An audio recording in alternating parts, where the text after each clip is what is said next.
Hey, what's up? What's up? Good evening. Good evening. Prime time on the Sunday night. I know the NBA finals on, but man, we got some really important stuff to talk about tonight as we're trying to discuss mental health. Again, yeah, again. This time we're talking about our children. Um, and it may not be directly that you have a child, but you are an aunt, you're an uncle, you're a nanan or a paran, you're a cousin, you're a sister, you're a brother, and most definitely mothers and fathers. No one is free from the trials and tribulations that children tend to go through. And so you can't run away from these topics of mental health. On the panel tonight, they're coming in individually tonight, um, and we're gonna just let them come in. So right now, joining us, one of our regular panelists, Chad Wilson, and our other regular panelist, the pastor. She got so many acronyms by name, I can't ever remember them all, but she's the bomb diggity. Anise Collier. Hey, sissy. Hey, how Oh, I forgot. We supposed to be having a special guest tonight too. I'm gonna just send her a link, and if she can come on, she will be on. I forgot to send her the link, y'all. So that's a me issue and not a her issue. Um, Again, we're talking tonight a subject that's very near and dear to all of the panelists because we all deal with children every single day. Oh, again, we deal with mothers every day. We deal with fathers every day. We deal with uncles and aunties, nanans, parents, cousins, and someone is affected by this.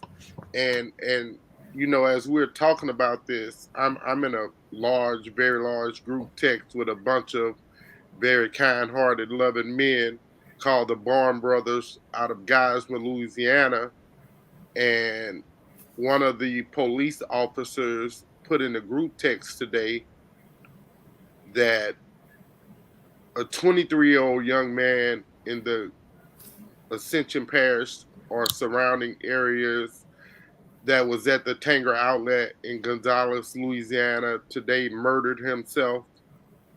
Um, we're gonna take a moment of silence for his family. I didn't ask the young man's name. I didn't want to know because it may be somebody I know, and I would be really devastated by that. And so let's just have a moment of silence for the young man.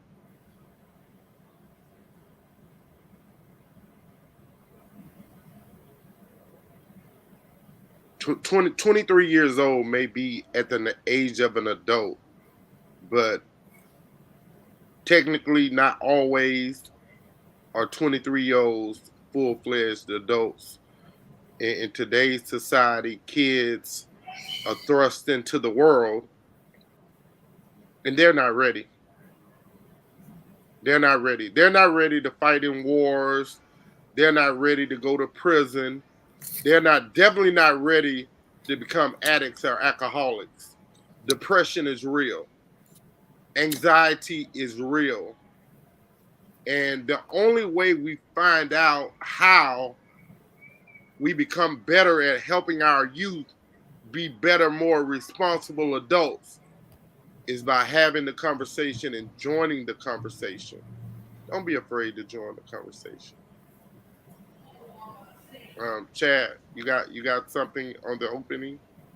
Um, I'm Chad Wilson. I'm an educator. I'm an educator of 23 years, and uh, and I deal with it every day. I deal with discipline, so I deal with a lot of young people who have some challenges in life, and some of them are very, very overwhelming for them at times. So it is good that we are having a conversation about these different things, and and hopefully we can impart something that can help one of our viewers out, Exactly. to point them in the right direction to get whatever it is that they need for their young person. Anise? Good evening. I'm Anise Collier, and Hold on, stop. Time out. Time out. Time out. Time out. Time out. Say it again. Say it again. I love to hear you say that. good evening. Come on. No, you gotta say it like when right after you and Alfred got married. You gotta in the first time we met in Tipton. I want to hear you say it like that again. Good evening. I'm Anise Collier, in case you didn't know. And I am very humbled to serve on this panel as we discuss life topics and life situations. I'm very awe-instruct in terms of how it relates to our young persons. And I am inclined to agree with you, Hobart, in saying that a 23-year-old, technically by law, is an adult. However, if they are ill-equipped and still growing physiologically, the psychological, it has definitely a lag due to the omission of mental health challenges and mental health issues, and addressing areas that they have the inability to articulate what is going on with them. Besides, I feel sad, I feel discouraged, I don't feel worthy, and those type things that would lead a young man to take his own life. It's interesting that we had this topic on tonight because I was remembering a young man that did the same, and he was nearly the same age. And so I'm just wondering if God was preparing me for tonight's conversation. Man, I'm gonna tell you, man. When you have children of your own, and you're responsible for grooming a young person's life and getting them, try, because we sometimes as parents we miss the doggone mark, and if you don't believe that, you've never tried to raise a teenager. They are sometimes just like you. They are the exact person you were growing up. And if you know who you were as a child and a teenager and a young adolescent or a young adult, then you have to accept the fact that they are you. And I know I was AFU I think I was really good until my great grandmother passed in 1976. So that means I was bad as hell from 5 up to 21, like just bad for no reason at all, because it wasn't like my mother and my grandparents didn't, lead me in the right direction. But another thing that we don't understand, and this is our first topic for tonight: how does a kid that's in an unstable environment and that doesn't have any guidance or proper leadership, how do they learn to cope? Chad. Well, working in the school system, I know that a lot of times people look to the place where they spend the most time for them to help them acquire some of these skills. And being that 7-8 hours and maybe even plus hours if they do things after school, they look for educators to do that, which is a very, very tall order. because they have to teach them math, science, social studies, English, as well as how to socialize, and those types of things as well. And it thus that's why you have a lot of overwhelmed educators. But it's something that a lot of educators take on as well. So you're saying how do they get these skills when they're not being taught at home? I guess some of them learn them by peers, and I guess maybe sometimes it's the right things, and then other times it's not the best things. But they learn the best way that they know how when they're not being taught by someone else. So if you ask me, that's how they do it. Okay, cool. Bernice? There's and thank you, Chad. That is truly something to lift out. But then my mind directly went to those children or those young people who do not find school attractive, loving, embracing, encouraging. Where do they go then? And they go to the streets or to their peers, if you will. And how does water teach water how to flow? It just the pressure pushes it on. And so listening to you, Hobart, and talk about how you had the tragedy, and it's a tragedy to a young person to lose a loved one that's a pillar in their life. And so when you have unresolved issues of grief, unresolved issues of rejection, unresolved issues of whatever it may be, then you look to those around you and see how they hang it, how they're managing, how they're doing what they do. And so when you have that, then sometimes people can get lost in the shuffle, lost in the bustle. And so then you cope with what the masses are doing. Does that mean that everybody's smoking weed, everybody's drinking, everybody's having sex, unprotectedly so, wilding out? No, it doesn't mean that. But there's a higher probability of that occurring without the stability of a home and a home to God. Because even in your home to God, you can teach all day long, but what they see their friends doing is what's going to happen. Right. So in the process of understanding that kids really need more help than they'll ever ask for, because especially this 22,000 version of kids, they would rather run through a brick wall than ask for help, some of them.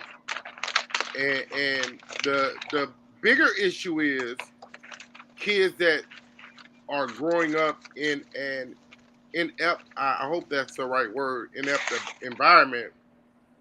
They I don't know know if inept, Hobart, because sometimes you have generations of people that do not know. So sometimes parents just simply become a mirror of what they had or what they didn't have. And so then that's passed down through the generations. So I'm going to just pause you or caution you or that's what needs to happen. love Again, on you. Yeah. love on me even more.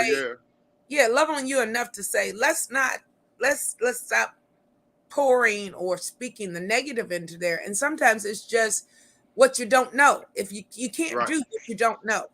Right. And that's thank you for making that point, because that was kind of where I was going with it. If grandmothers didn't finish high school, they don't care. Not that they don't care, but they don't know how to tell their kids that it's important to finish high school. And now their grandkids are probably not going to finish high school. And now their great grandkids are probably not going to finish high school, because that's actually a generational curse. And so how can topic two, sorry. How can we, as people that are supposed to be motivators, mentors, givers of love, how do we help kids that come through generations of not knowing? Because that's half the battle right there. Knowing is half the battle. And if you don't know, you can't change anything. Like, you don't even know how to pour water out of a boot properly if no one shows you. How do we help change generational curses in our youth? Also, please forgive me. Please welcome another one of our regularly scheduled panelists. She was late coming on, but we love her just the same. My sissy, hey sissy. Did everybody see that? Let me tell you something. So we use the word generational curses, and that's a church word. And so we assume everybody listening to us or that will hear about us knows what a generational curse is. Let's call it a generational inheritance, because it's something that's passed down from one family member to another, and sometimes multiple family members. And you guys said it great. It's what is learned or what is taught, and you can't teach somebody something that you don't know how to teach them. How do we change it? And not just inside the family, each one teach one. And so if my generational curse is mental health or not working, depending on what it is, or the way I teach you, because I could have a mental health issue and not graduate from high school, but be the hardest worker in the business. And that's what I'm going to pass on to the next generation. They don't know nothing else. They know how to work and earn a dollar. Right. And so we, as a group of people, have to teach people the value of things. I always say I never knew the value of money until I became an adult, and it was far into my adulthood. Not because my parents didn't know how to manage money or didn't know what to do with money. They didn't teach us. Right. So we didn't have the understanding of what we needed to do.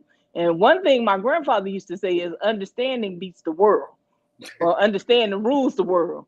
And so what I've learned now today, what I've learned now today is if you don't understand, you ain't got nothing. Right. And so we have to teach them in order to build the legacy. And when you teach that one teaches the next one. So when my kids were growing up, they had to learn Bible verses every week. And they had accountability partners. The oldest one was accountable to the middle one. The middle one was accountable to the youngest one. Youngest one was accountable to the first grandbaby. My middle son told me I set him up because my baby girl had a learning disorder. So he had to change his strategy about how he taught her. He couldn't just teach her, because he can read it and just learn it for himself, but teaching her and telling her, "Key, read this and learn this." And then he was trying to teach her out of the King James Version. So those of us that know the Bible know that's probably the hardest version to learn. So the first week they got in trouble. The second week, not only do they have to know this week's scripture, but they got to learn next week's scripture. They got smart on me. They were smiling and grinning. I'm like, what they smiling for? They not going to know this. She knew both of them because he taught her the NIV version, which was an easier version to read. And I said, that's not correct. He said, yes, ma'am, it is. It's the NIV version. And you didn't tell me which one I had to learn. You just said I had to teach her. Catch 22. If we don't teach them alternate ways of learning stuff, then they definitely may fail, because the way you learn and the way I learn may be two different ways. Right. Well, you said something right there, April, that triggered something. Is when we don't teach them or show them a specific way, they're going to find alternate ways. And so what happens when you find an alternate way, you do the best you can with what you can. And that's how our young people end up in trouble, because they grasp for things to feel voids, feel needs, feel love, feel understanding, feel understood, feel seen, feel present, and have someone to soothe whatever that ache is. We do it as adults. So how dare we not think that our young people don't do that? And so those alternatives show up in so many different ways. even if it's just the obstinance of not wanting to do education, because that's all you choking me with. If you're not allowing me to see and experience life. And that's where we as adults, I won't necessarily say parents, because I feel that everyone is responsible. Because it takes a village. That's why I say each one teach one. Absolutely. Where we have to have the ability to allow them to have that experience and be open to receive whatever it is they bring back to us to provide some instruction. Example, you allow your child the ability to go off with some friends and do whatever. They come back and they say, look, this is what happened and I don't understand. And instead of you going, rah, rah, rah, rah, rah, rah, rah, be open to receiving it and hearing it. You may not always like it. You may not even understand it, but you have to respect the process and trust the process. I look at it every day on my wall as y'all are reading. Trust the process and know that in that process, they will get some things that you have to sift, some good, bad, or indifferent. But that's where we as adults step in and say, have you considered possibly, probably, could be this way is a different way, or maybe an easier way. Right. Right. And that's awesome, Anise. Yeah. And it's funny, just to piggyback off of that, when my pastor and I, we talk a lot, and we talk about how the influence of the world, or a few influence of the peers, are stronger than the influences inside their house. Right. And we talk about who truly loves them. Now, we all know that inside the house, we truly love them and are looking out for their well-being. And we want all of the good things and positive things for them.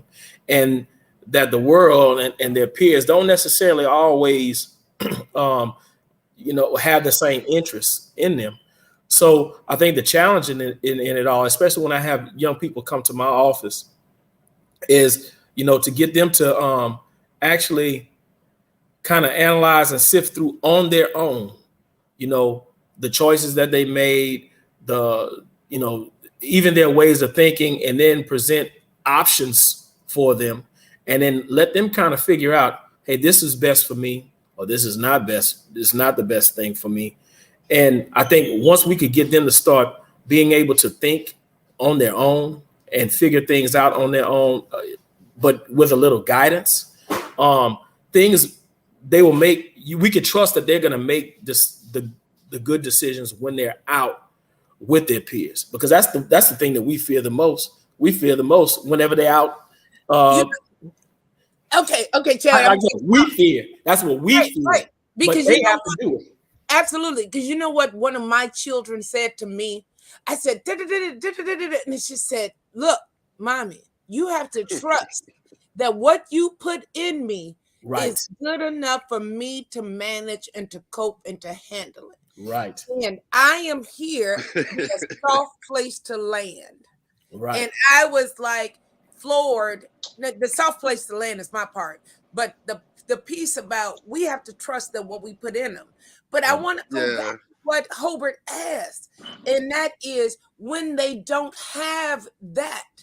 But still, even in that, we have to trust that what was put in them is good enough for them to make it, even if it's not what quote unquote is ideal. What is the perfect way to raise a child? Hell, I didn't get a book. There's no manual. There's no manual. I have my black knees from praying, my gray hair. Yes. I'm telling my secrets. My gray hair to show the proof that I put it in there and I laid it out. But what about those that not? I believe at the deepest level, whatever is in the universe that you claim it or name it, you confer with it when it comes to your babies. You call upon something to help. Even if you don't know, you go back and get grandmama's help, granddaddy's help. And even if they didn't have that, you might have to go back some, but you get it from somewhere. And like you said, educators are there. I know of many educators that have taught children how to pray when they close that door. Come on, somebody. Because you don't know what's happening in my classroom when I close that door. I'm telling my story when I was teaching 7th and 8th graders. You know how I helped them in those, and I would say that 90% of my children did not have a stable home. But you know what I gave them? I gave them love. And what I did was 7th and 8th graders, every day when they came into my classroom, I gave them a hug. Now, I blessed them out if they didn't have their homework. I blessed them out if they was cutting up and clowning and cussing. But they made they held each other to a standard that all I could do was sit back and just monitor it. Because I had to trust the process. Right. I'm sorry. No, you good. You good. Hey, I cut Chad off. I'm sorry. Chad don't care nothing about that. Look, real spill. What you said about Jay? Hobart told. He probably didn't want me to say his name on air. Sorry. Junior told me the same thing. He was like, Daddy, all the stuff you've been teaching me since I came into the world. He said, you started teaching me at 2 days old. He said, Daddy, I got it. I'm not gonna screw up, bro. But again, he was right. Like, we have to trust the stuff that we instill in them. We must trust what we instill into our children, that they aren't going to be easily, susceptibly influenced. Right or wrong? Not only that, though. No, April, we can't hear you or see you. And not only that, Hobart, when we have to understand too that our way is not the only way. Right. It's more. That was one of my mother's. It's more than one way to skin a cat. That was one of her favorite teachings. It's more than one way to skin a cat. And just because that's the way that you like it done, that doesn't mean it's the only way. Okay. Unless you're talking about me, then you. Over, why you got on shades? I gotta ask this.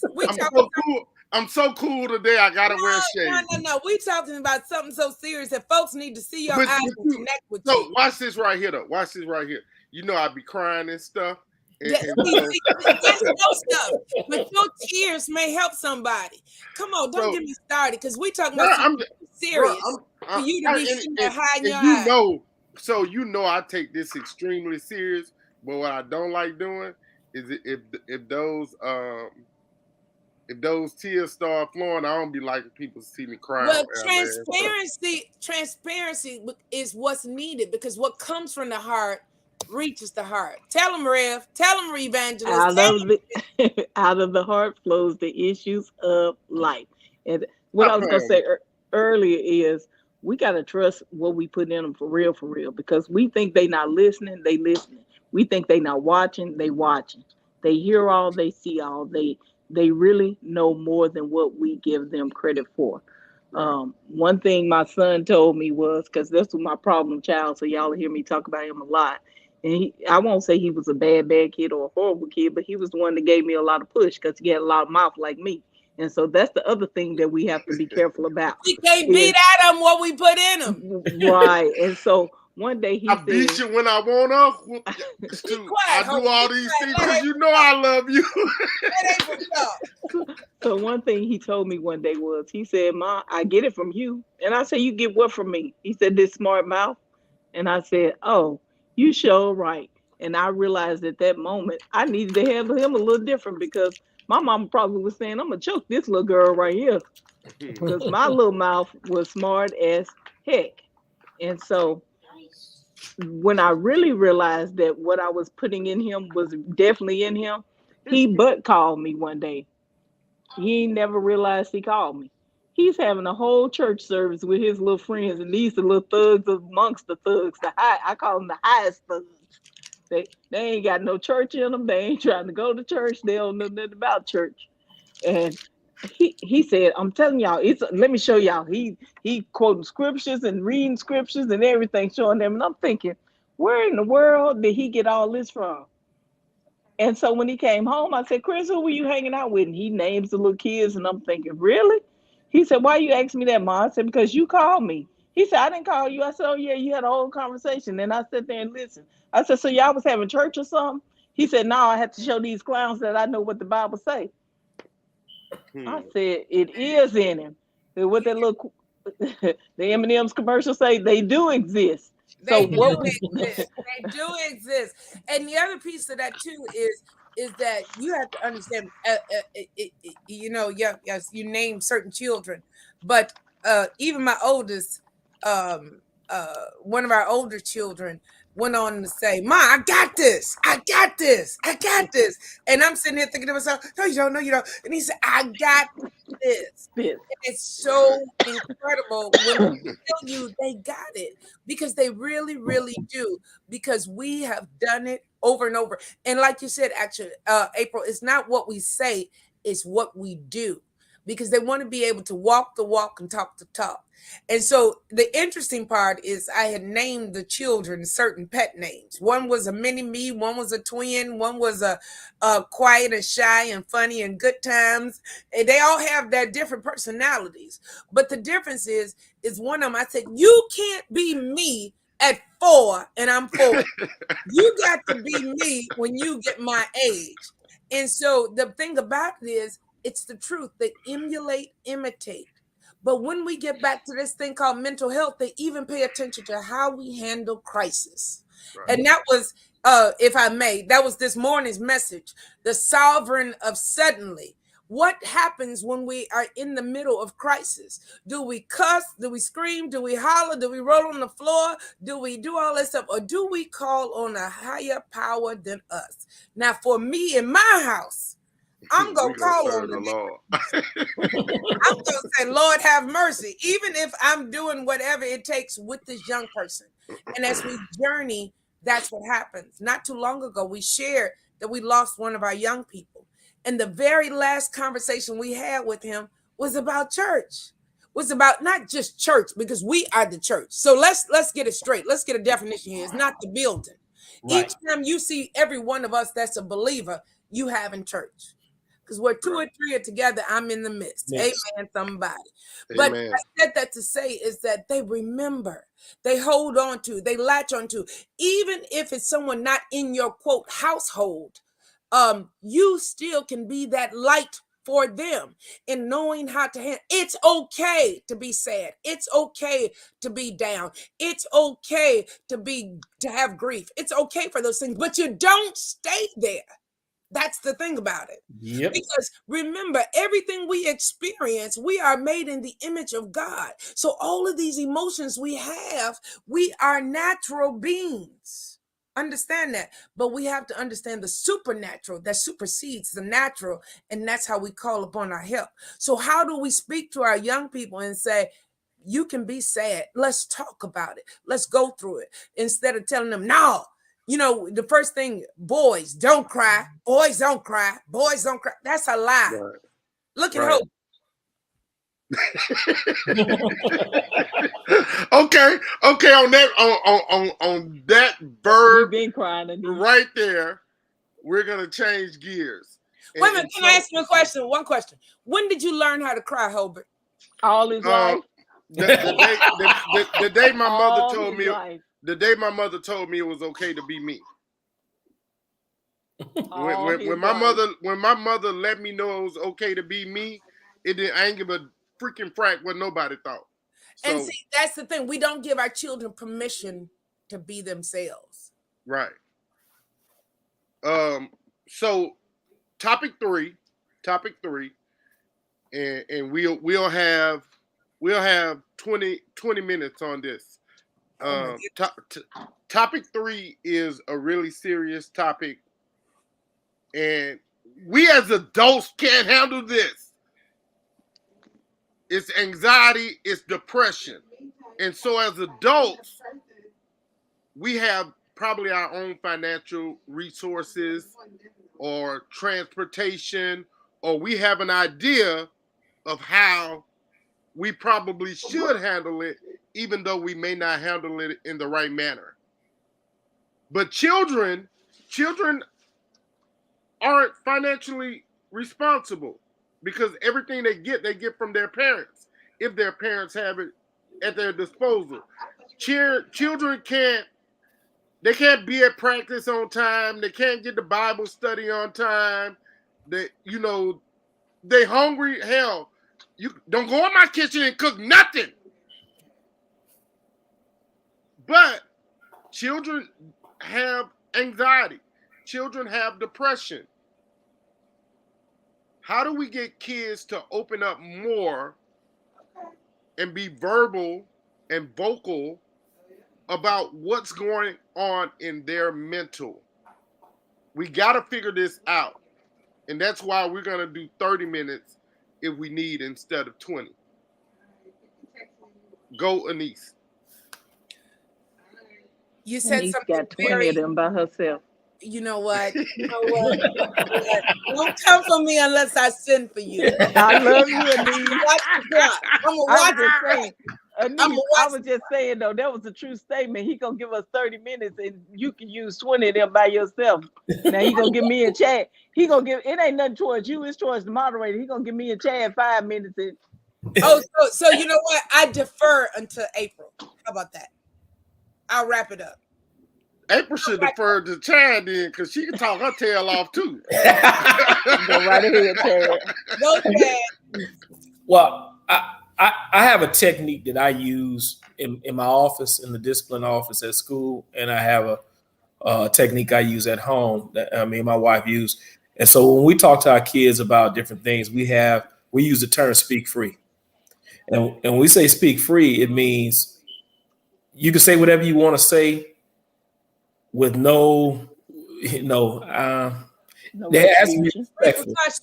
Right, but with no repercussions, and from there, my kids, they know that they can say whatever it is that they feel. And I think that's a way, and that's an outlet to where they know they can feel supported, they can feel secure, they can feel protected in their thoughts and their feelings and how they what they're thinking and feeling. Now, as adults, like, do we always agree with it? Nope. But guess what? I know what's going on, or I know what they're telling me. Even in my, like I said, in the discipline office, when I have kids come in with some conflicts or situations, and they are big on the no snitching, movement or whatever you want to call it. And they come in and they don't want to tell what's going on. They don't want to tell how they feel. They don't want to tell, any of those types of things. But whenever they hear me say "speak free," you can speak free, no penalty. That's the term I use. Speak free, no penalty.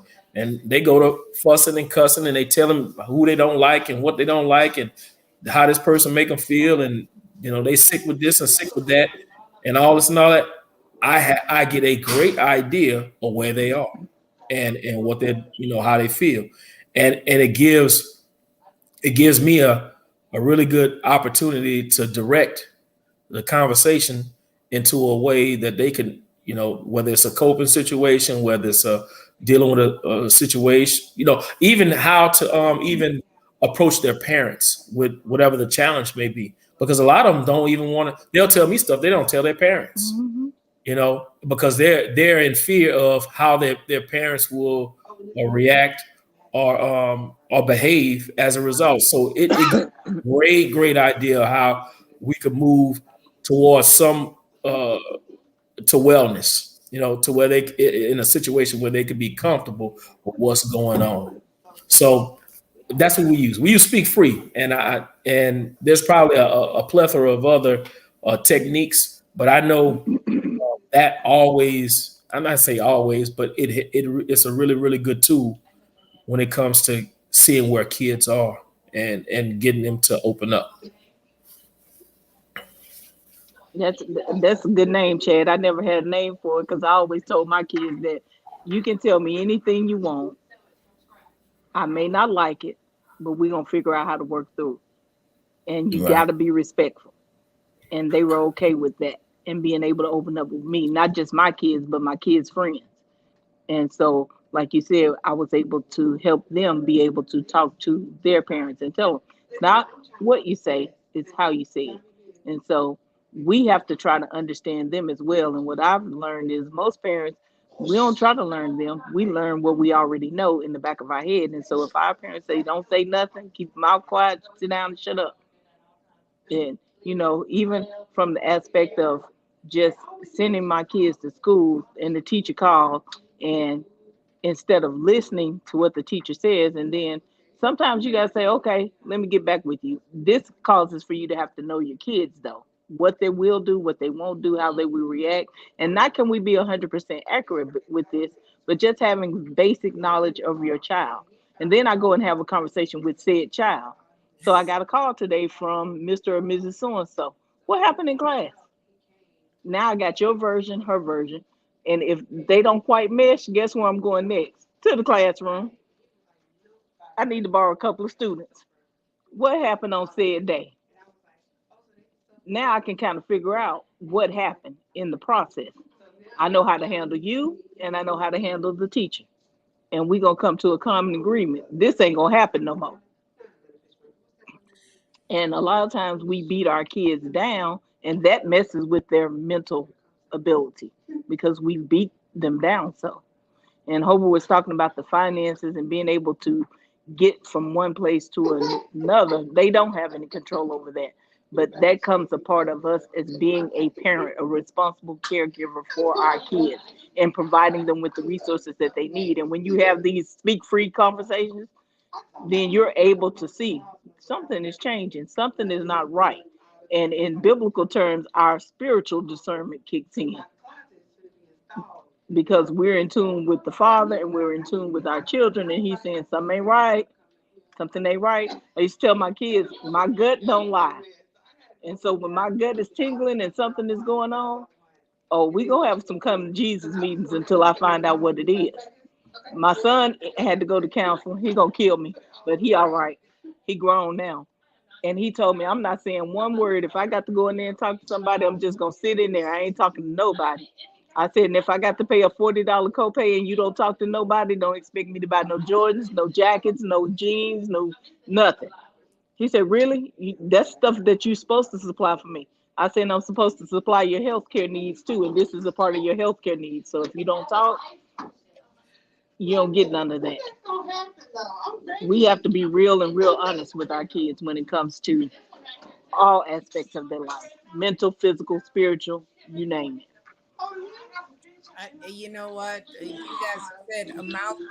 I'm thinking about my own children as well as thinking about what I do every day on a professional level. With young people whose parents have brought them to me, or either they have been they're in care, and that affords them the ability to have therapy. So I'm gonna start there. What we have to provide is a no judgment zone. We think we don't judge our children or judge young people, but we do, because we want this for them, and they may be operating right here. But as long as if you operating at 100, I'm good. You're doing your best. And what happens is when you allow them the ability to be and experience and share what it is, even if they can't articulate it, that's what our role is to come in and help them articulate it. And that eases the anxiety. That, if you will, validates the experience. I'm depressed. I'm discouraged. My grades are not good. You say, well, what you got to worry about? You got everything in the whole wide world. You don't need it. Not so. Not so. You can have everything in the world, but if I don't have love, if I don't have attention, if I don't have validation, if I don't know that I'm worthy, if I don't know I'm somebody, if I don't know I have potential, if I don't know I have a voice, and that's what sometimes is squelched, squeezed, if you will, stifled from them, is their voice and the ability to have those speak free conversations, or this is a no judgment zone, or the ability just to have someone here to say, it's okay. It's okay. What you're feeling is okay. But how do we move from here? How do we go to the next step? How do we deal with anxiety? And oftentimes young people look to adults for how they handle anxiety and depression for models.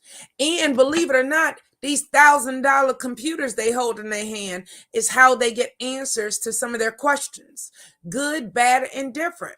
So we find out that they have Googled it, They have Facebook, they have Twitter, they have Snapchatted, they have done all those things. And they share more anonymously because where they are in their environments and surroundings have judged them. So what we have to understand is that we have to allow them the space to be. Just like we want to be, they want to be. They are human, not no mini me's, a little this, they're human. And so with that comes along their myriad of problems, and how they handle a problem is based upon the reflection of what the world around them sees. So they go to environments or spaces and places where there's no judgment, where I can be me, where I can kick it. I can go to a kickback and it's okay. So you know what? Or if somebody said this is okay or that's okay, that's what I have found in the professional. Now, when it comes to the personal, my children share. Sometimes they overshare, and I go, "Oh, I didn't need to hear that." La la la la. I didn't hear that.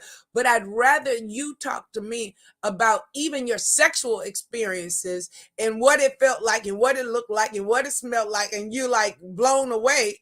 And I'd rather have that conversation. Come on, y'all laughing in front of your face, but these are real conversations. If they come and tell you they got some can't get right, you better tell them to nights and run, and head the other way because something not right. And then at the same time, whomever that partner is, male or female, then we could possibly intercede and have a conversation, and just be like, hey, let's kick it. Let's, and true enough, depending on how strong our personalities are, we may be a little bit much. Hey, don't give me no time clock. It wasn't 30 minutes. We got another whole 14, 15, 13 minutes and some seconds. Don't give me no time clock. Let my girl say what she got to say. Because we have to understand, you asked an important question about the anxiety and depression. How do you deal with it? How do you learn coping skills? We have to begin to implement that in our everyday walk. Deep breathing, exercise, eating right, sleeping right, drinking water. These are the things that they're going to pick up on no matter where you are. If you play some music on me, I'm going to jump through this screen. You think you in Louisiana, baby, that ain't nothing but an airplane away. Don't ask me to be professionally see and then go treat me like I'm nobody. Amen, church. You didn't wreck my thought.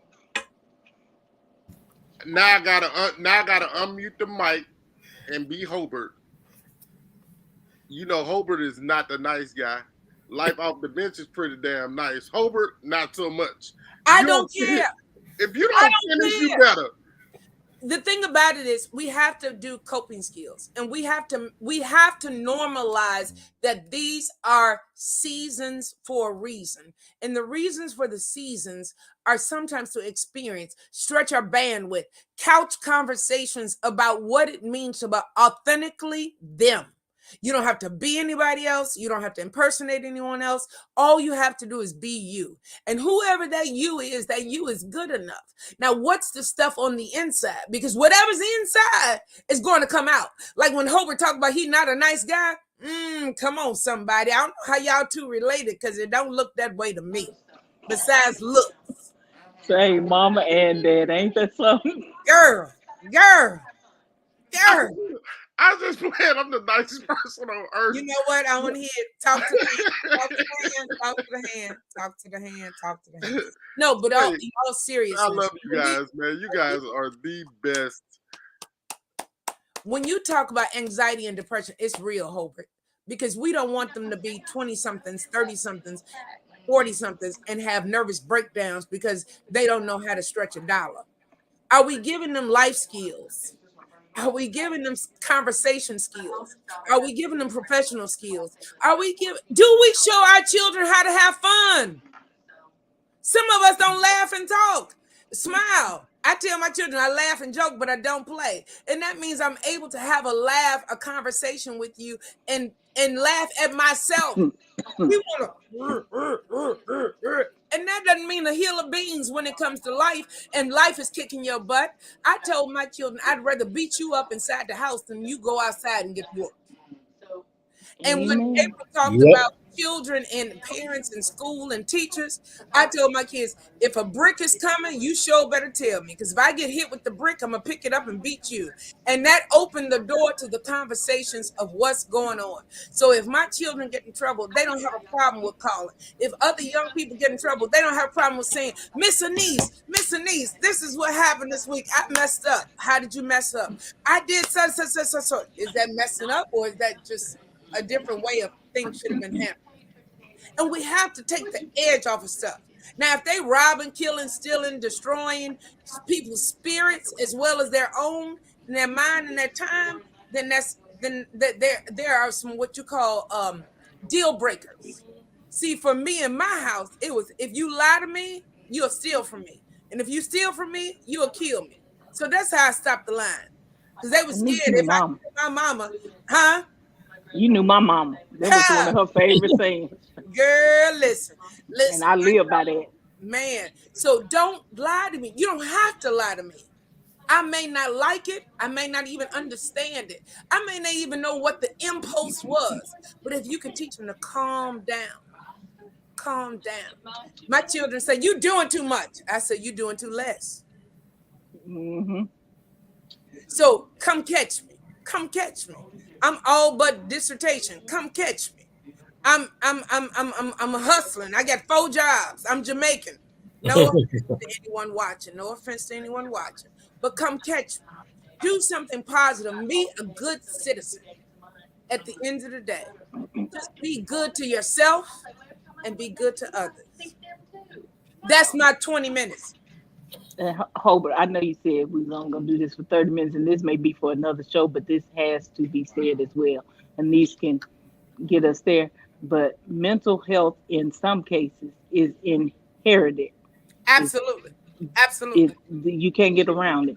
And so for most kids, mental health is not diagnosed until they're at least age 18. Age 18, they're an adult. Go do something stupid. Where are they going? Jail. Yeah. Jail does not help with mental health issues. Absolutely. Creates worse for mental health. Absolutely. As a matter of fact, I'm being recruited by a prison right now.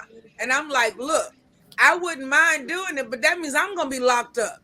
I ain't do no time. And you know, I ain't doing nobody time. I don't mean no harm. But I'd rather work with you when you transition out of the system. And I'm just being honest. I could not go in there with a half heart. I could not be there unwillingly.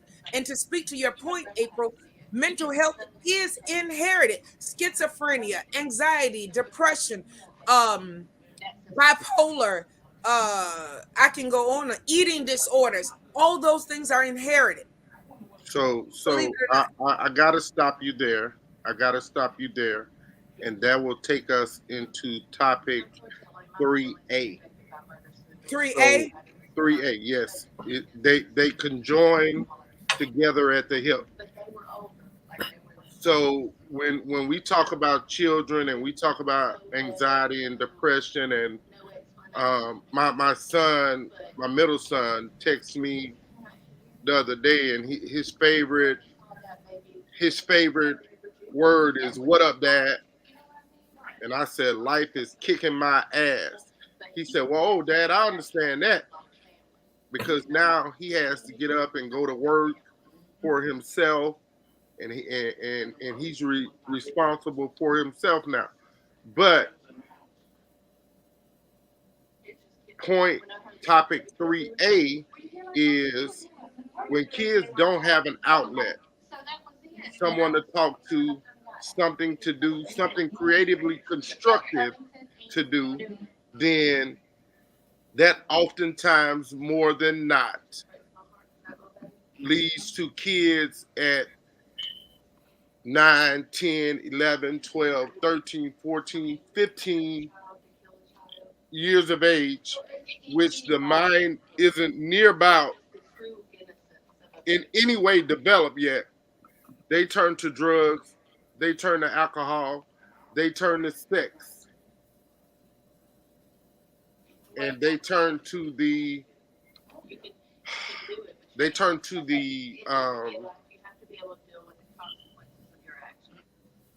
final resort. You don't know what the final resort is. You don't wake up from it. Let's stop beating around the bush. Just say what it is. They turn to suicide. Suicide. Just we have to say the word. You can't address something you don't know. You can't do cloak and dagger. If this show is meant to help somebody, we have to talk about the good, the bad, the ugly, everything. And so what happens is, and I'm just jumping right in because you know I ain't tough enough for this. because when we talk about suicide, we have to talk about it. We have to have those conversations. Do you feel like going on? Do you feel like facing tomorrow? How are you doing today? We have to do a check-in. Check-ins have to happen somewhere, because if not, they will be down, discouraged, despair, and think that all hope is gone. We have to plant some seed of hope and understand that even anger is a mental health issue. And so sometimes people are so angry with life at the bad hand that they believe that they're dealt, and understanding that no hope is there for them, they will turn to suicide. And so therefore we need to also know that when we talk about it and have these quote hard conversations, but they're really not hard. If you're transparent and you're honest and you speaking truth to power, it's not a hard conversation to have, because what our jobs are on this planet is to instill hope and speak life into the next person. Yep. Chad, he calling you. So, starting this, when I was kind of preparing for this topic, we were given some information from the World Health Organization, and one of the things that stood out to me, and it just validates everything that we've been saying. Excuse me, Chad, 1 second. 1 second. I got to do this real quick. That's probably a 3B, right? No. Oh.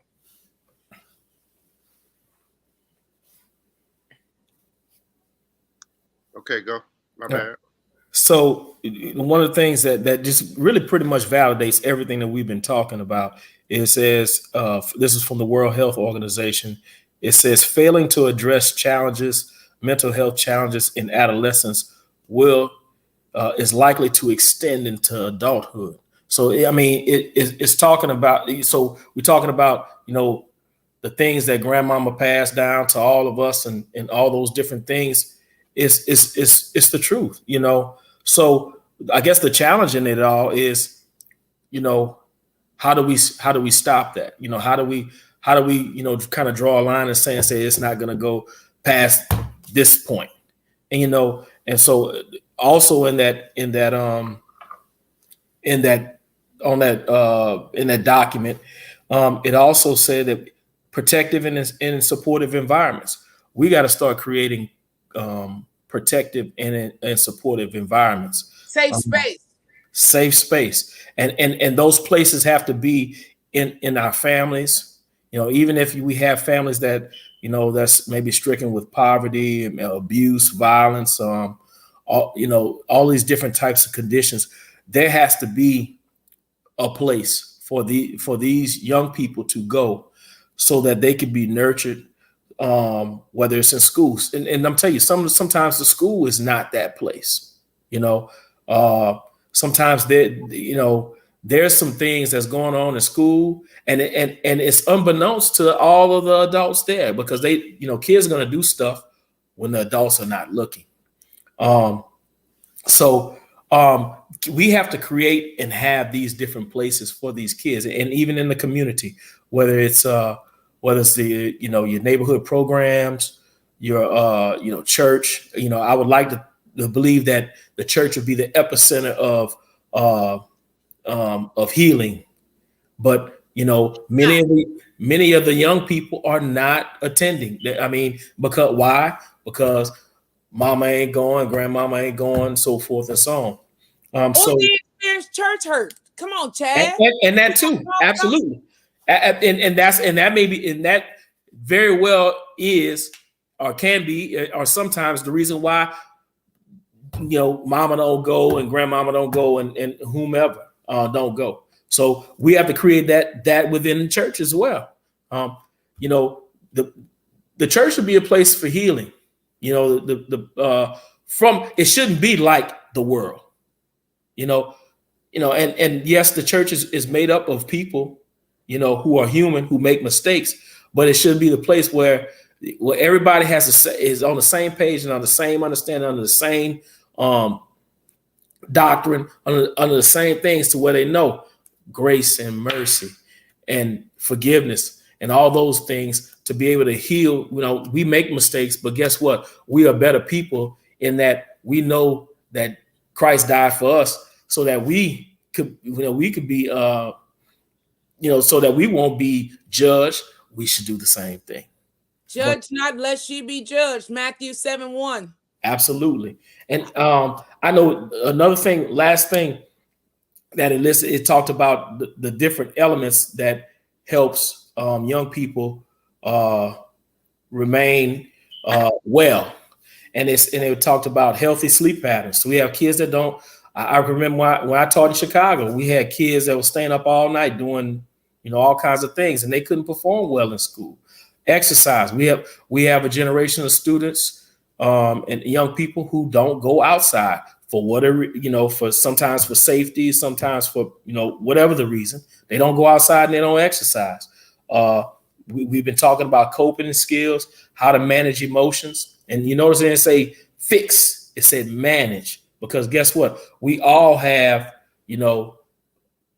ebbs and flows and everything with emotions, but being able to manage them, in a positive way.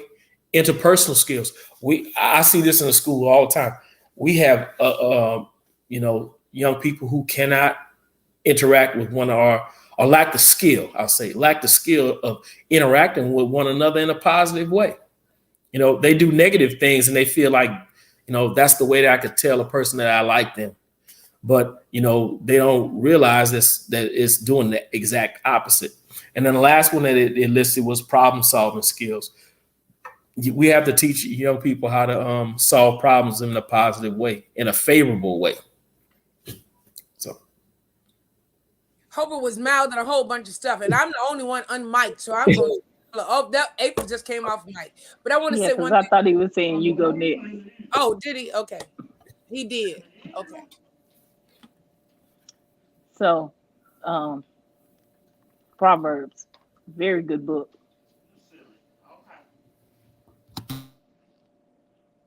I didn't understand something. Please keep it short.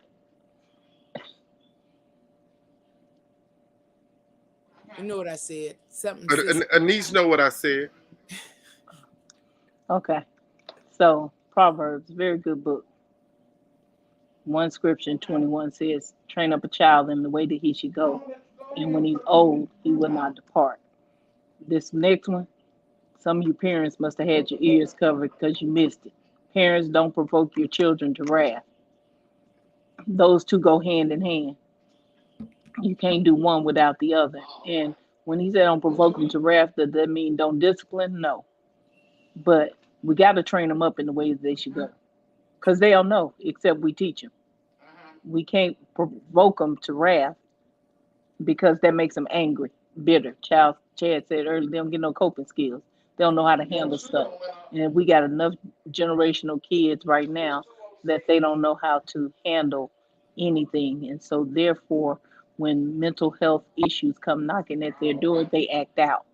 And the first thing us as a society wants to do is we want to over-medicate them without finding out what the problem is, to be able to give them a great solution in order to help them get to the place where they need to be. As an adult, if I'm in a bad headspace, I can tell somebody, don't bother me, I don't want to talk about it, leave me alone. Get out of my face. As a child, if they come telling you that, you just look them upside the head and say, I'm about to knock you upside your head. You're not going to tell me to get out your face. So they don't have that opportunity. So we have to be able to talk to our children and figure out what's going on with them, teach them how to relate to what they're dealing with, how to manage and move through these waves that they shifted through. Because just like you have bad days, they have bad days. Just like you have issues, they have issues. No, they ain't got no financial issues because they look to us to take care of their financial issues. But if you dealing with a financial issue as an adult, guess what? They feel it, they see it.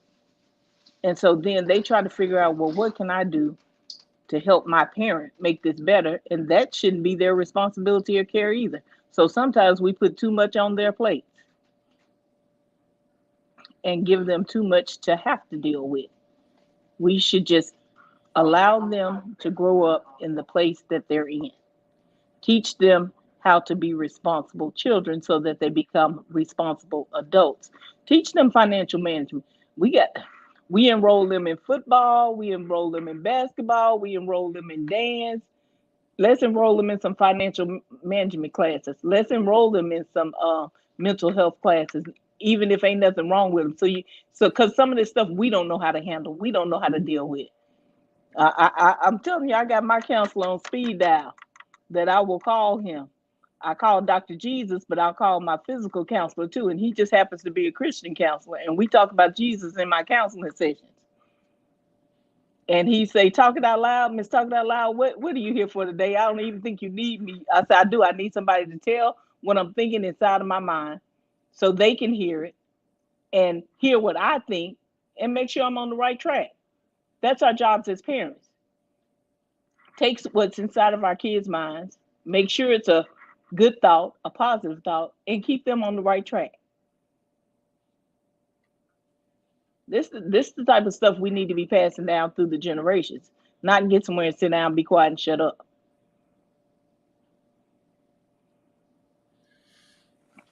My turn now, Hobart. Yeah. Yes. Okay. I'd like to address this, and it's because, like I said, I don't know if God brought this to my remembrance or not. There was a young man excelling in school, excelling at work, dressed to the nines, looked good on the outside, came from a stable background, mother and father intact. You hear me what I said? So it seems like the whole world was his to pick a pearl. But somewhere things got lost. He was isolated. He'd go to work. He'd go to school. He wouldn't hang out. He made a young man. When I say young man, he was in his 20s, early 20s, 22 to be exact. Let me just speak of what it is. He might smoke a cigar and a stick. That's what they call it. Not a drug, but a cigar. And even if it was, it is what it is. But seemingly everything was okay. And when I counseled with his parents, they could not understand where they went wrong. April, you said something about medication, and you said over medicate. And I understand the premise of there's a fine line, but sometimes medication is necessary to balance the chemical, hormonal, all that stuff that's not I agree. right. And so, instance, we can under medicate as well. So absolutely. Yes, you're right. Absolutely. So he skipped his meds. He skipped taking his meds. He didn't have the life skills. He had the professional skills. Go to school, go to work, be a good person. But he missed the life skills on how to love himself. Love himself enough to be good to himself.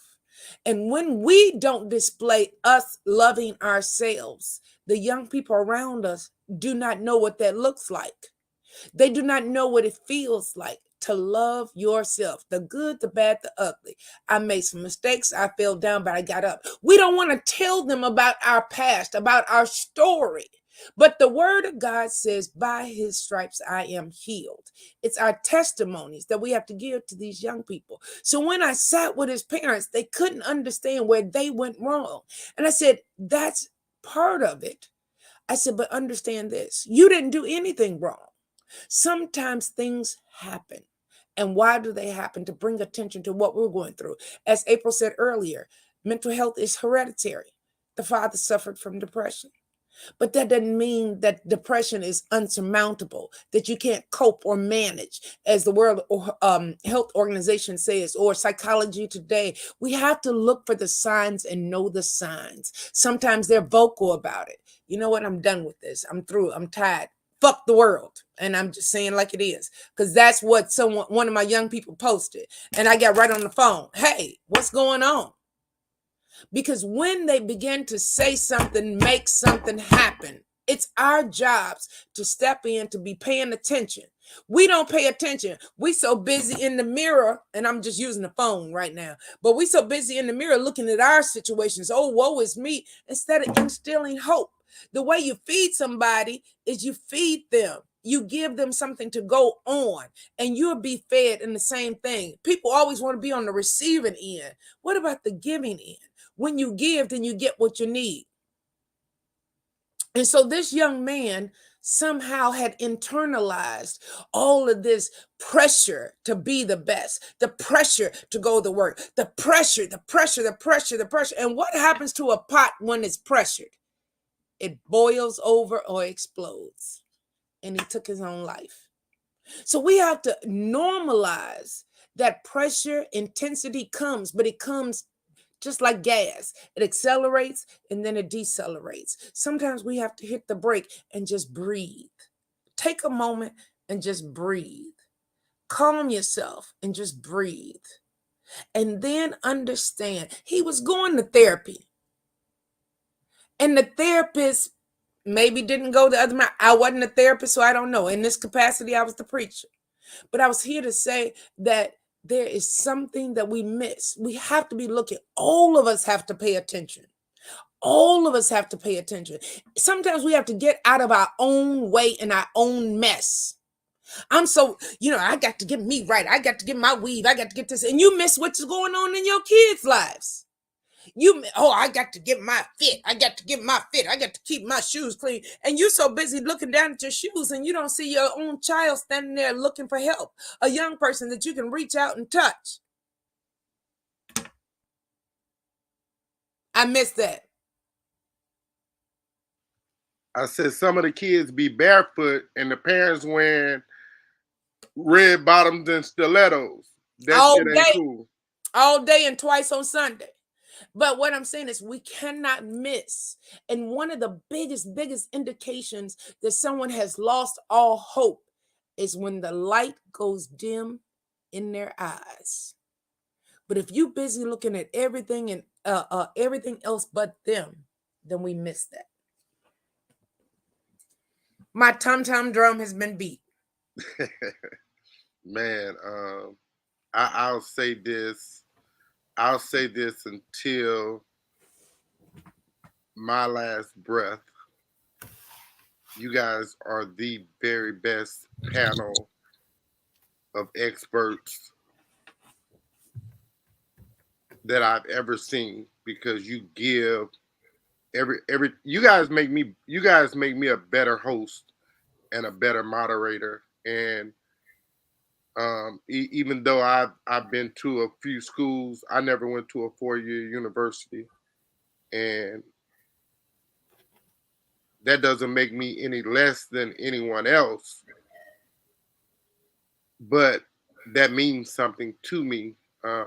One day I want to be able to attend a 4-year university and get a degree, and it's probably not going to be in mental health, but it's just something that's important to me, because I've tried to follow the chick right under me in everything that she's done, except for one that I keep running from. And I'm going to continue to run from now. You talk too much. I already know God's got a calling on your life. You know God's got a calling on your life. But until you step up into what you're supposed to do. Yeah, I'm scared of that, though. You're going to run into brick walls every day, all day long. Maybe that's why. And here's the thing you have to know about ministry. You ain't got to be perfect to answer the call. You just have to answer the call, because those that are exclaiming that they are perfect, they lying. Run. Yeah. And those that he called, he qualified. Took it right out my qualified. I really want to say this, because generally when we talk about mental health, I prepare all week. Like when we talk about mental health, I take that really seriously. And I didn't this week. And I didn't know what the questions. Generally, I kind of have a mental health shows only. I kind of have an idea of. He said only. You heard the disclaimer. I'm just telling the truth because everything else I think I'm smarter than. I'm not smarter than mental health. If I were, I could do a lot more. But this process for me is really trying because I deal with kids every day, and I've been a advocate for kids for almost 27 years, I think, and it's what I love to do. I love working with our youth.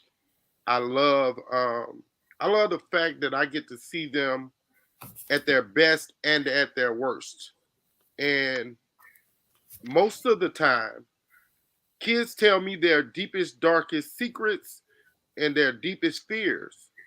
And it's scary because, like all of you have said, you don't know what the outcome is going to be. And when you never know the outcome, that's called an equation. And X marks the spot. But how do kids get to X? They can't without mentally stable adults. I'm going to share a story real quick with you guys before we go. And it's always about me. The stories that I'm going to give you guys two stories real quick. So the other day I'm at the credit union and I meet a guy that I have absolutely no clue of whom he is. And we just start talking because everybody know my mouth is 7-Eleven. It never closes. My mouth never even sleeps. I talk in my sleep. And so the guy was telling me about his upbringing and all the things that he had experienced. And I think the guy said he was like 33, 34. But he said at 12, 13, he worked for his parents and they were paying him $300-400 a week. And he said by the time he was 15, he was making $600 a week. And that's mental health. Because those parents didn't comprehend that because they gave him so much. At 16, he was living on his own. At 16, a child was living on his own and providing for himself. You can't do that. It doesn't matter how much you got. The more kids have at their disposal, is the more that they will probably do something that they shouldn't be doing with those financial resources. Too much is just that, too much. And no one is bigger on giving than me because I grew up without a lot. 3 brothers, 1 sister, 5 of us total. I'm the youngest. And I know what it is to share. And if you were really poor, like we were, you know what I mean by sharing. And it's not an easy thing. It's not an easy task to work through. I remember, and I'm not going to say which brother, but he slept all day. And he'd wake up about 2, 3, 4 o'clock in the afternoon. And if I had on something that he wanted, I was going to get my ass whooped if I didn't take it off. Period. And I'm not going to lie, I was definitely afraid of him. As an 11, 12, 13-year-old, and I've been 6 feet for a long time. His hands were twice as big as mine. And he wasn't afraid to fight anyone, even his siblings. So how many other kids do you think are going through that same situation, that same emotion, that same feeling, but they have no one to turn to? I had my sister. and we protected each other. But everyone doesn't have that. So I've always told my children that I didn't want them to be me. And so Junior, the boy is 20 now. And I, I remember when I found out that he was coming into the world, I was scared as a crap because I was out really in the world. I was clubbing 7 days a week. I was drinking 8 days a week. And my life was solely about me because I was trying to get over the death of my mother, which I didn't have a clue on how to do. And so one day it just popped in my head. I said, God, I'm about to bring my second child into this world. I said, God, I don't want him to ever see me drink a day in my life. And every day for a long time, that was my thought and talk with God, that God, if you just can deliver me from this drinking thing, I'm never going to look back. And I remember it like it was yesterday. I'm coming back from the DF Dub, and I get into a little small town right outside of Faraday, Louisiana. At the time, I had a two-door, two-tone Toyota Corolla. The people where I live now call it the Bucket. And because they called it the Bucket, they called me Bucket. And so the motor dead, just shot, done. So I'm waiting. I'm waiting on a ride to come get me. It's 2.5 hours from where I lived, and I stop at this farm. Guys were just knocking off work after a long. If you know farm, you know that's a really hard job, and so those men, they said, "Look, man, we saw you when you pulled over. We gonna stay here with you until your ride comes." And so I went. I said, "Well, man, damn, I'm aggravated. I'm angry." I said, "Man, I need a drink." And I went. Those guys took me to Faraday to get beer, and I bought like a case of beer or something, and we drank the whole case. And so by this time, my ride is here, and so I stopped in Natchez, Mississippi, and I get another beer to ride with as we drive back. Again, anybody that knew me back in that time knew that I drank every single day. Every single day I drank. If I had a mantra and a motto that if I can go to work every day, if I want to have a drink, then that's what I was gonna do. And so get up the next day, and mind you, my mind was, how the hell am I gonna get this car from where it was to where it needs to be? And that's all I thought about. And so that day passes. I don't have a drink. The next thing I know, a week passes. I didn't have a drink. I didn't think about a drink. I didn't want a drink. And I was happy. The next thing I know, a month had passed. And I didn't even know a month had passed. God brought it to my remembrance. He said, son, see, you can do it. I knew you could do it, son.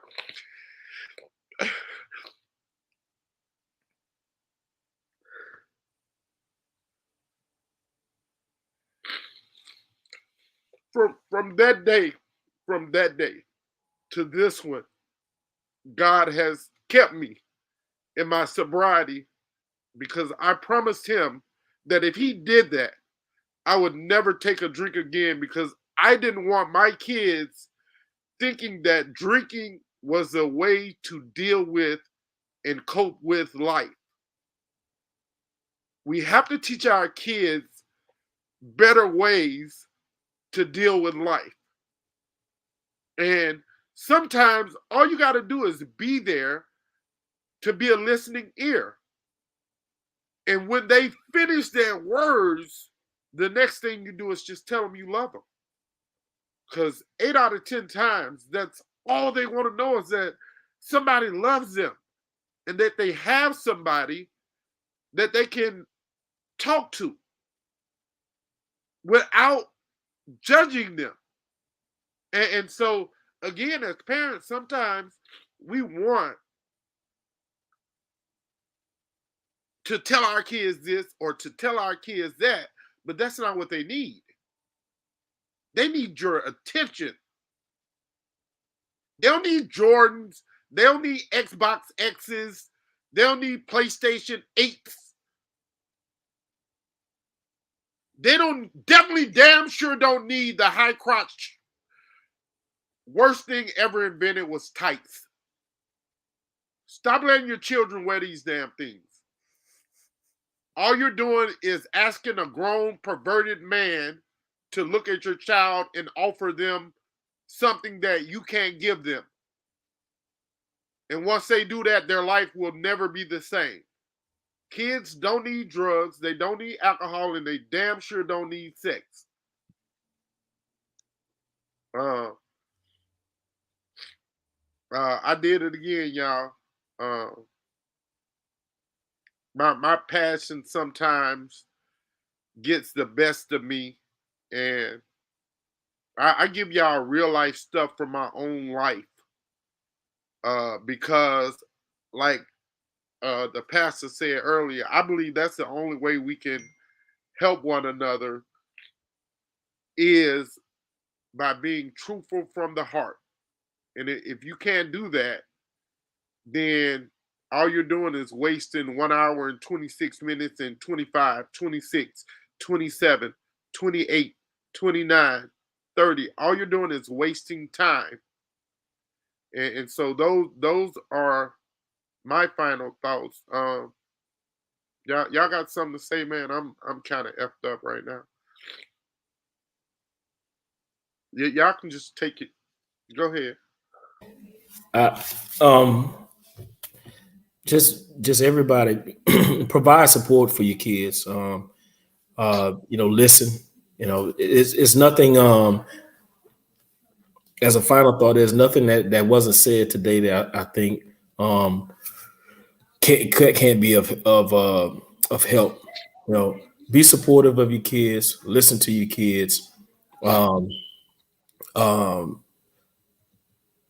Provide direction so they can be able to navigate and give them options and choices so they can make the right choice, and trust the fact that what you instilled in them, they will always revert back to when it comes to making that tough decision in life.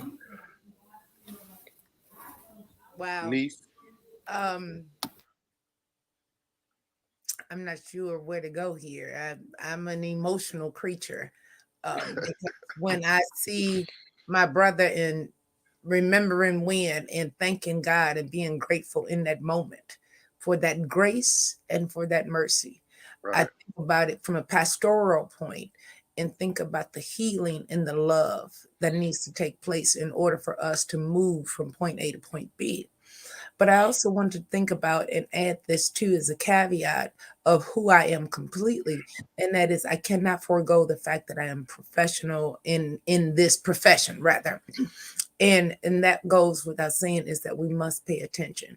We must model the behavior that we want from others in every relationship, because being a parent, being an adult, being a coach, being a teacher, being whatever, a public figure, whomever, you have to model the behavior, because what happens is that behavior is then mimicked.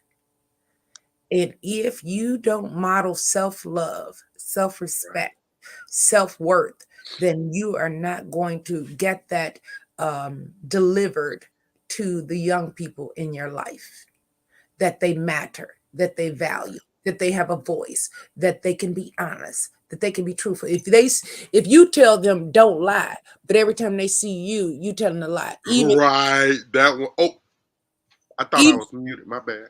No, that's fine. Even if it's you saying somebody, oh, I'm gonna pay you next week, and you know it's not gonna be next week, that's a lie. If you say, oh, I'm busy right now, and they see you lay the phone down and sit there, that's a lie. You're teaching them and you're training them behaviors. And when it comes to your mental health, if you are not taking care of yourself, then they're not going to take care of themselves.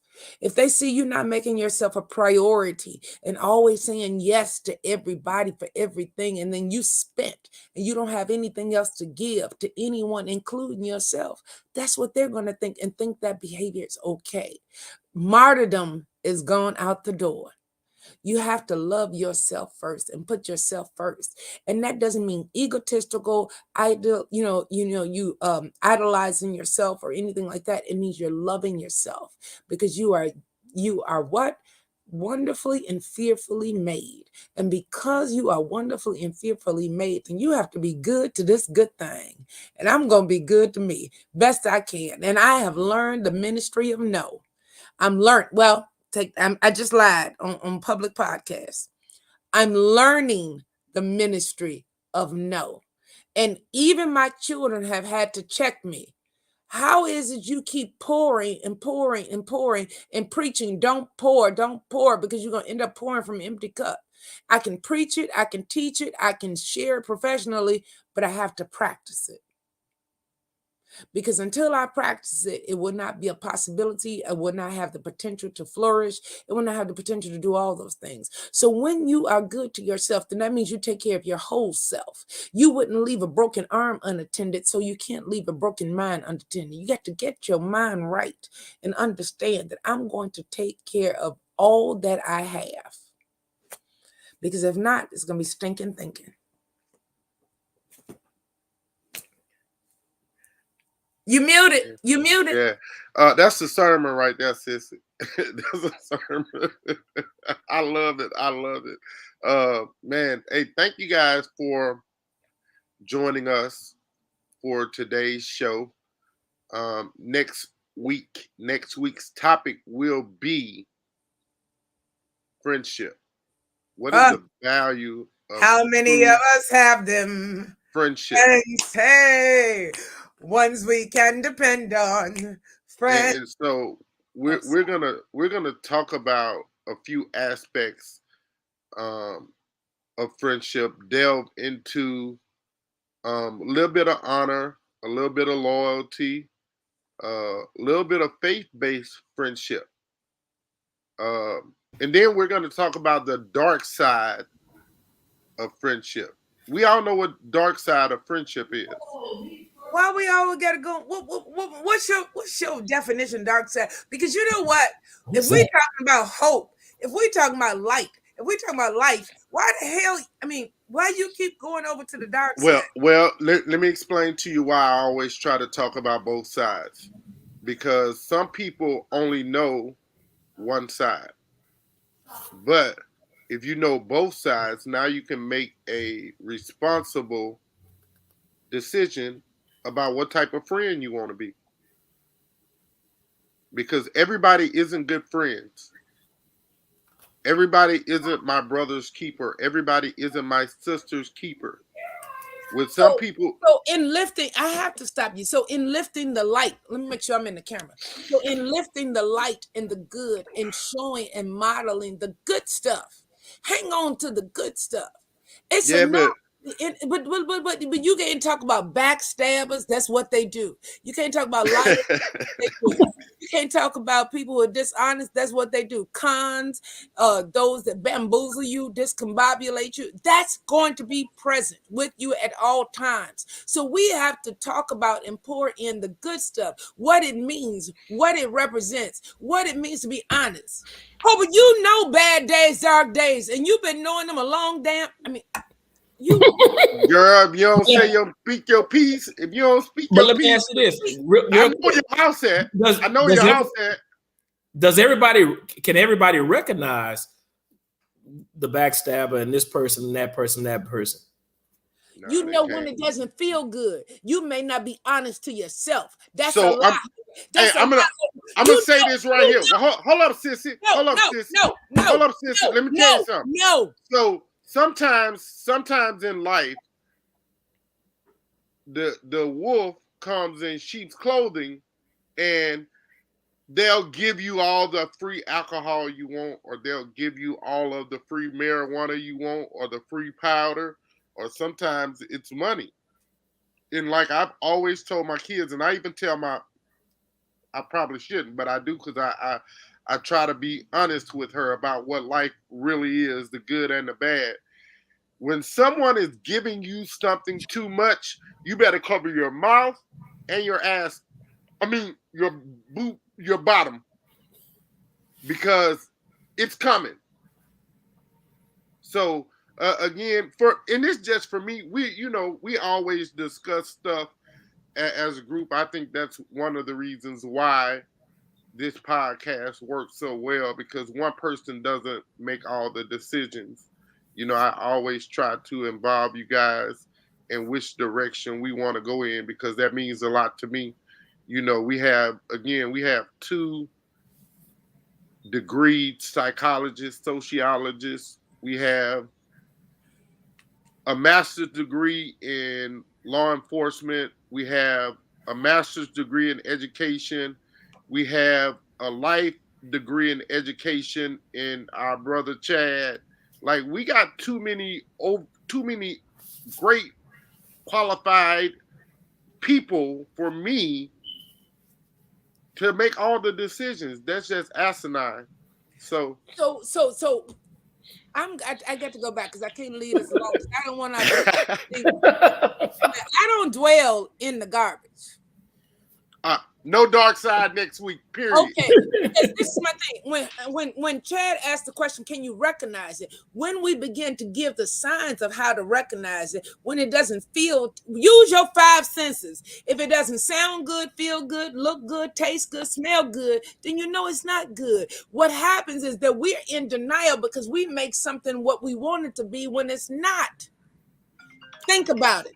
Think about it. Hold it. And think about it, because listen, every time that you've been back, or somebody stabbed you in your back, somebody's lied on you, and all those things, you already knew because you saw them do it to someone else, and you never thought your turn was going to come around.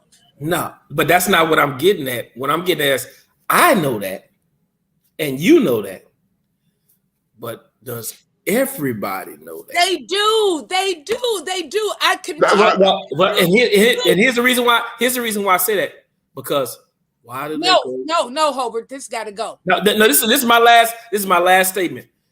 If everybody does, then why do they go running back to it, even though they know it's not good for them? That'll be the first. Don't you do it? Don't you do it? Don't you do it?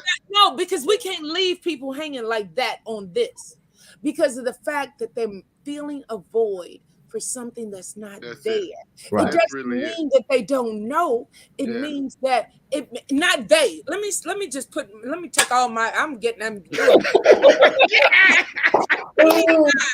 Anytime, and every time that something adverse has happened to me, be it a lie, be it a backstab, be it a door slammed in my face, be whatever it is, I knew it and saw it coming. And I went against what I already knew.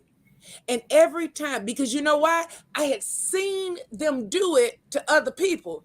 I just never thought my turn would come along. Oh no, we cool, we thicker than that, we bigger than that, we this, we that, we this, we that. How people get Mickeys? They get Mickeys because it's somebody they trust. Right. Look, real quick. I had a dream about a camcorder one time.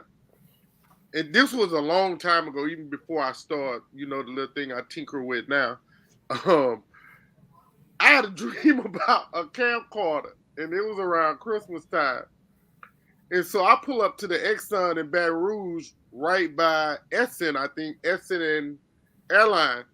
And so I pull up there to go get something that I didn't need, cigarettes.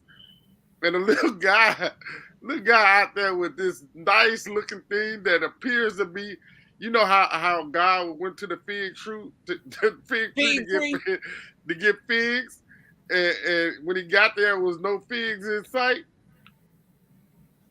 I got out the truck, and it appeared to be a camcorder.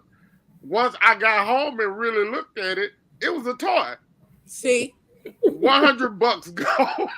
but you knew it. But the thing about it is the fact that you was at the Exxon at the side of the road, you knew good and doggone well that's not where you supposed to be getting your camcorder. I already had the dream though that it was gonna be bad. I already had the dream. There you go. Discernment. God had already revealed it to you. So the things that happen to us, they're already revealed to us. We the ones who kick against the prick. We kick against the rock because of the simple fact that, oh, I'm better than that. I bring out the best in people. Damn, you do. If it's in them, it's gonna be in them. If it's of them, it's gonna be of them. Right. Sometimes we talked about just now what young people get from home. They get home how to beat the system, how to scam the system, how to PPP the system. Come on, somebody. How to welfare the system, how to get the crazy check, how to do this, how to do that, how to come up, how to do this. And that's what they know. And if that's in them, until you put something else or model something else, show them something else, teach them something else, tell them something else, they're not going to know. Nope. So we don't need to go to that dang old dark side. It's dark days already. The world we live in is not our home. Pass through. Funny. Y'all are too funny, man. Hey, so let me tell y'all something. This young lady to my right, Chad's left, she is one of the most fundamentally sound, principled women I've ever met in my life. Woo! Who you talking about? What's so that doesn't mean she's perfect. Hallelujah. And I want to tell y'all this before some go too far in their thought process. When Pastor Hall, who was my sister's ordaining pastor, again, it's just some things that you never forget.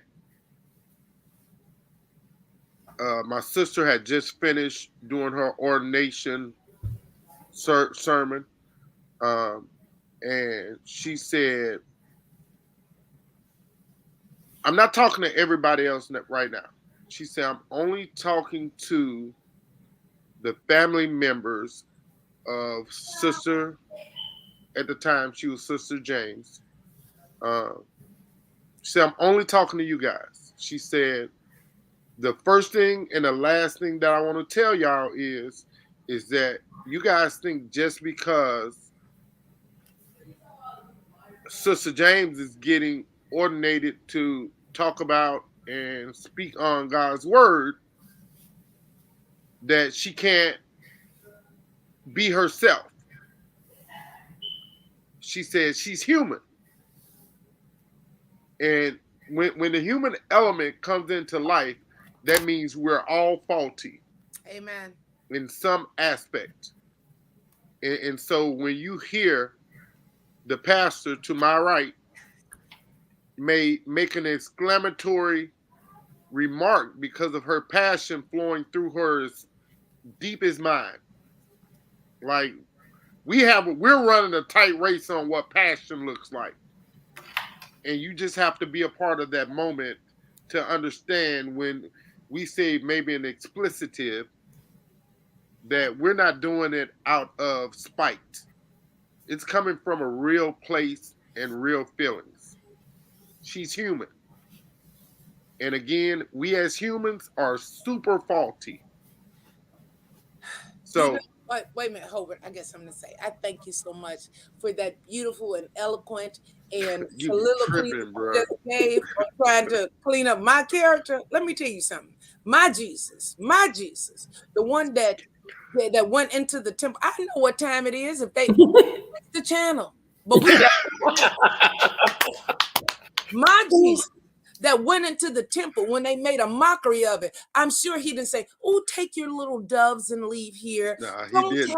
He said, get your shit and get out of here and stop making this temple a mockery. You can't unholy place. You can't play with God. And so with that, when you talk about light, you can't bring no darkness because the darkness comprehended it. What, Chad? Not. So there you have it. We're not going nowhere dark. I don't have to defend myself. I don't have to defend ever Jesus. with He me. is who he is. And I am wonderfully and fearfully made. And it also said that when Jesus went into the temple and did what he did, although he was angry, yet he did not sin. So, bam, I don't think he sinned. Hey, thank you guys. We love you. Remember. You know what? You know remember. What? Look, I will give you all my Nope. We're not ending it here, Hobert. We're not. Because what is a sin? So you judging me? No, I didn't. Yes, you did. Yes, no, you I did. didn't. Right hand to God. Right hand to God. I did not. You put it out. You put it out in the agreement. universe. No. Listen. That's in the universe. You put it out in the universe. Let me tell you something. You put it out in the universe. You can't say what you say and tell me how to take it. No, now I can take it as you want to. Let's get some clear. Let's get the smoke. Okay, clarify your role. So because of the simple fact is a sin is when you do wrong and you know better. Am I right? I mean that's simplest. What I was told. The simplest terms, right? I know exactly what I'm doing. I'm cognizant of it. And as you said, my passion and the power and the purpose that I walk in every day that I try to, even though I fall short, I am okay with that. I'm not robbing, I'm not stealing, I'm not killing, I'm not backbiting. I'm trying to help somebody so my life won't be in vain. So if someone is offended, let me look straight into the camera. If you are offended by the words that are coming out of my mouth, you have free will. And we only want the people that want to be here to be helped. So there you have it. I endorse Anise Adams Collier. Say that last name for me. You know I love it. Yeah. Say y'all, hey y'all, we did it again. We went over again, but I absolutely love it because we're trying to help people. That's all. If I can help somebody. You know, she doing that Fred Sanford thing, y'all. if I didn't care. That's my vibrato. I don't have any vibrato, so I just shake my hand. Say, you know what? Hey, y'all, I want you. I thank you so much for allowing me to be a panelist. This has been you good. Even when I'm tired. Tonight I was tired and I was weary, and I kept setting the alarm for 5 more minutes, and then I said, God just said, get up. And I got up. And you know what? This has been what I needed. This was my ruha. This was a fresh wind. Because the thought of us speaking and helping somebody mentally. So listen, I need both of you guys to repeat after me, if you will, please. Your fearless leader. Yes. Thank you guys for watching. Thank you guys for watching. Remember. Get off the bench. Get off the bench and get into the game. Thank you guys. we'll see you hard up last week. No, we had a show last week, remember? Oh, I'm sorry. Chad, I'm gonna be traveling again this upcoming week. I'll take all donations. Cash App is off the bench. Look. Between Roots Wellness Counseling LLC, Roots Mentoring Inc., Miller Chapel AME Church Christ Center Ministries, and the Collier household. Money to connection. Look. I take all $5 donations. My princess, shout out to my baby girl Courtney Anna. I thought when Junior finished high school, I was really done. In my clan, I thought that I was done with showcase sports. Man, my daughter pulled a whammy and pulled the wool over my eyes. She is a phenomenal talent in volleyball. Amen. So she plays in Orlando this week, and God always has a ram in the bush, and he has one for me. So, hey, thank you guys, man. We love you. We miss you. Orlando, I'm coming. Sky Blue. Sky Blue, Granddaddy coming, baby. Granddaddy is coming. So, man, I love you guys. I got to really go, though. I got a couple of things that I got to do before I get on the road. Shout out to Airline High School as well. We'll be broadcasting the last day of the one-day team camps at Airline High School, bringing great high school basketball action to you guys. We love you. We like, just hang out with us, man. We love what we do. We give you the very best of us every time we come on a broadcast. You're the best that I got.